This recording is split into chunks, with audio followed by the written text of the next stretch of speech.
MDM2, sarcome intimal, amplification de MDM2, angiosarcome sur tissu irradié, amplification de MYC. Bây giờ chúng ta sang cái nhóm mà thứ hai là nhóm sinh học phân tử có sự lặp lại của gen, nhân lên của gen, lặp lại của đoạn gen. Thì của đoạn thế thì trong các cái hiện hữu mà chúng ta thấy là liposarcome đến differentiate hoặc là sarcome nội mạc mặt intimal hoặc là angiosarcome thì nó có những cái lặp lại biểu hiện quá mức của cái đoạn gen của MDM2 và MYC. Alors l'exemple des liposarcomes bien différenciés et dédifférenciés est important parce que c'est une tumeur fréquente. Vous savez que les liposarcomes, ce sont les sarcomes les plus fréquents au niveau des tissus mous et les liposarcomes bien différenciés et dédifférenciés représentent 80% des liposarcomes. Như chúng ta biết qua các học liposarcome rồi thấy là hai cái nhóm này chiếm tới 80% là biên và đề, có nghĩa là nó cao và bất tử hóa là chiếm 80%. Donc ça survient chez des sujets après 40 ans. Le siège c'est le rétropéritoine ou les régions profondes des membres. C'est une tumeur qui est peu métastasiante. Le liposarcome bien différencié ne métastasie jamais. Le dédifférencié dans 15 à 20% des cas. Vậy cái nhóm này là cái nhóm mà không bao giờ gì cardiovirus differentiate đó và hay gặp ở người lớn tuổi trên 40 sau 40 tuổi xuất hiện và hay gặp nhất là nội trí sau phẫu mạch. Alors l'amplicon de MDM2 prend d'autres gènes comme CDK4, HMGA2, etc. Et il y a souvent des amplicons associés, c'est-à-dire un nombre de copies de gènes très élevé qui explique la non-différenciation adipeuse. Và đặc biệt là cái nhóm này nó có hai cái nhân lên của cái đoạn gen này và MDM2 là CD4K đấy, có đôi khi là phối hợp với nhau. Alors en fait, ça joue au niveau de P53 et de RP. Dans la plupart des tumeurs, les carcinomes ou les sarcomes agénomiques complexes, il y a une inactivation de P53 et de RP.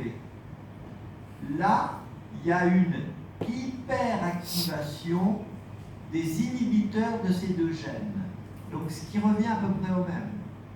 Donc vous avez une amplification de MDM2 qui va inhiber P53 et une hyperactivation de CDK4 qui va inhiber RP.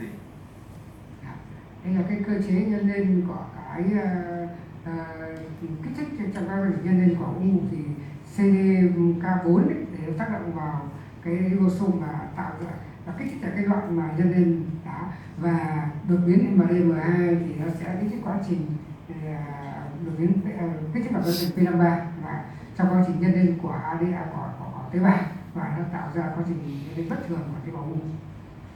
Donc quand on inactive P53, on augmente la survie cellulaire et quand on inactive RP, on augmente la prolifération. Donc prolifération plus survie cellulaire, ça fait une cellule cancéreuse. D'accord. Hai cơ chế hoàn toàn khác nhau. Một CDK4 là tác động vào cái quá trình giúp bệnh nhân tế bào nhân lên của tế bào và cái MDM2 tác động vào quá trình chết theo chương trình của tế bào. Nên nếu như mà tăng nhân lên hoãn chết theo chương trình thì nó sẽ chính là cái cơ chế phát sinh ung thư. Alors le liposarcome bien différencié, on l'a vu hier, hein, c'est une tumeur adipeuse mature. Le dédifférencié, le plus souvent, il ressemble à un UPS, mais il peut ressembler ça peut être un rhabdomyosarcome pléiomorphe, ça peut être un aspect d'ostéosarcome. Il peut y avoir des composants hétérologues. Đấy, qua biết được có hai thành phần là nếu mà liposarcome differentiate thì rất là thoải mái và nếu đề differentiate là có cái thành phần khác mà gần như là phân biệt rất là khó khăn và có thể mất đi bóng hoàn toàn thì nó sẽ thành cái loại sarcome khác. Alors, dans le liposarcome bien différencié, on a juste un amplicon. C'est une CGH. Vous avez ici le nombre de copies des gènes et les chromosomes. Dans le chromosome 12, vous voyez, vous avez ce qu'on appelle un amplicon en clocher d'église. Et il y a plein de copies de plusieurs gènes, dont le gène MDM2. Et ça donne le liposarcome bien différencié. Vậy thì khi mà người ta làm điện di gen đấy thì đứng trên cái đoạn mà nếu như chromosome 12 nó sẽ là 12 thì lúc đấy nó sẽ có cái đỉnh rất là cao, chứng tỏ là nó sẽ có sự nhân lên bất thường của MD, M2 là chromosome số 12. Alors après, dans le liposarcome dédifférencié, il y a d'autres amplicons qui arrivent. C'est une tumeur qui évolue par amplicon. Et ces amplicons, en fait, ils inhibent la différenciation adipeuse. Et il peut y avoir d'autres amplicons, par exemple situés à côté, là, qui va activer la différenciation musculaire striée. Donc ça va faire un composant hétérologue de type rhabdomyosarcome, pléomorphe. Ça peut activer la différenciation osseuse ou cartilagineuse. Et c'est comme ça qu'on explique les composants hétérologues. En fait, l'analyse génomique par CGH, qui montre simplement le nombre de copies des gènes, permet d'expliquer la morphologie. D'accord. Đó, và cái liposarcome mà đề differentiate là chúng ta đã biết về morphology là nó đa hình thái.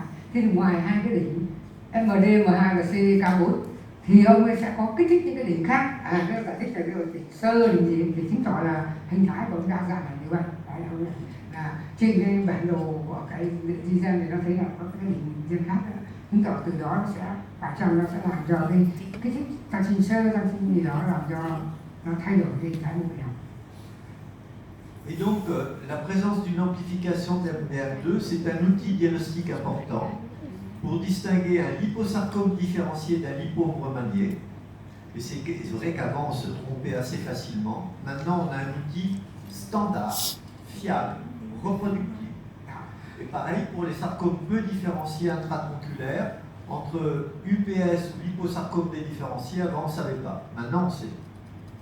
Vậy thì bây giờ phải khẳng định với nhau rằng là nếu như sarcome viên differentiate về nó cao ấy mà có MD, M2 thì đây là tiêu chuẩn vàng đã được công nhận. Và vì hình thái học có thể nó nhầm lẫn với một cái u mỡ lành tính là nó có chảy máu cũ sơ hóa. Thế thì chỉ cần đem ra tách ra làm có MD, M2, đây là không phải lành gì đã. Còn hình thái dù rằng hai ông giống hệt nhau thì ông kia lại không có MD, M2 là lành. Đấy vậy thì để chúng ta biết là phân biệt hoàn toàn là rõ ràng ở cái đó. Alors on a trois méthodes à notre disposition, l'immunohistochimie, la fiche et la CGH. Et donc, pour toute tumeur intratronculaire qui ressemble à un UPS, à un rhabdomyosarcome pléomorphe, ou un mésenchymome, ou un ostéosarcome, il faut penser qu'il s'agit très probablement d'un liposarcome dédifférencié.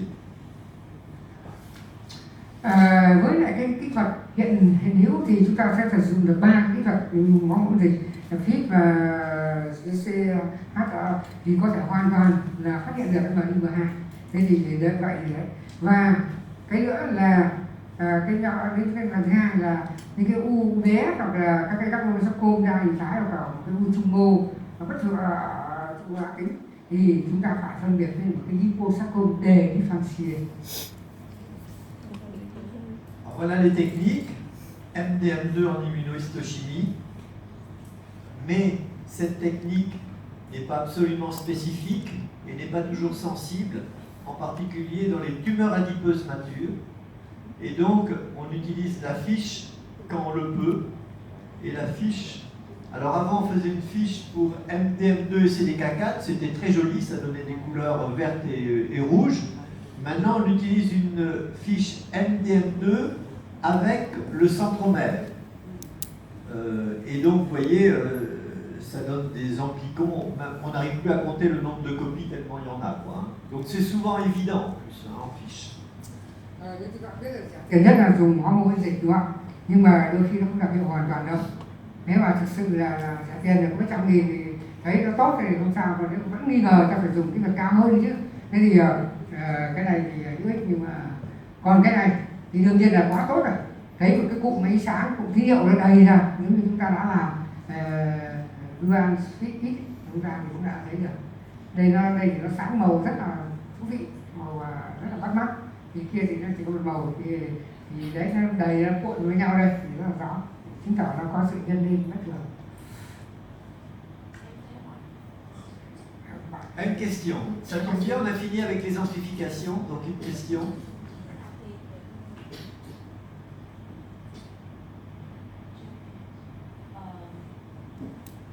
Is there any standard for the I mean like in HER2 we when the of standing up to and Maybe when- ask the question in Yeah. Vietnamese. no. I will answer that. When do you do fist for ND and do? Is there any level of positive or For the fish? yeah? Yes. Yes, she is right. Good question. But it's a technical question. You are practicing fish, no? No?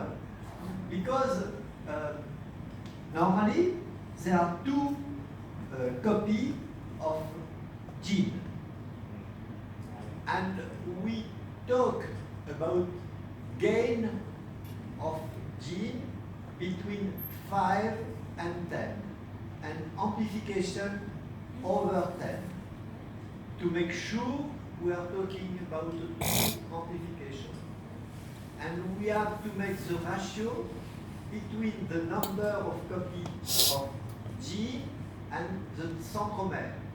Because you can have a polysomy, that means several copies of the whole chromosome.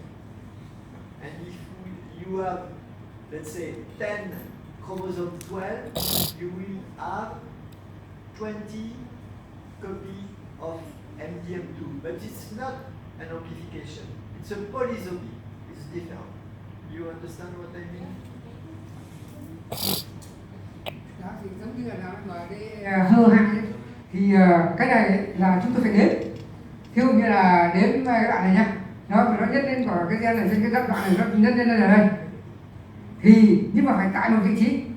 Cái số lượng này nó over, ví dụ như là HER2 thì trên 2 mấy, còn cái này nó trên 10. Còn nó over, trên cái tín hiệu này tôi đếm từng cái một xong rồi cộng trừ ra con số là over. Còn nếu như mà nó lại ở cái chromosome khác thì chứng tỏ là cái bào ung thư phải cảnh giác có một cái loại đếm nhầm. Đấy là cái bào ung thư nó chia, nó nhân lên nhưng không chia, nó không cắt, nó gọi là dị bội, đại và đa bội, bao nhiêu bội đấy, các bạn hiểu không? Thế thì cái đấy có thể đếm nhầm, đấy cái là phân biệt bằng được giữa đa bội, vì cái bào ung thư nó dị bội nhiều lắm, nó đa bội. Thế thì còn nếu như là một cái bào mà nó nhân chia ở trên cái đoạn của cái này mà đánh tín hiệu rồi xong tôi đếm tín hiệu này thì nó nhân nhiều là ok, thế có con số có. Dương tính như thế. À đấy đúng rồi, có con số, và tôi sẽ đưa ra con số là 2 mấy, 3 mấy, ngồi đếm chắc cả mắt ra. Đấy.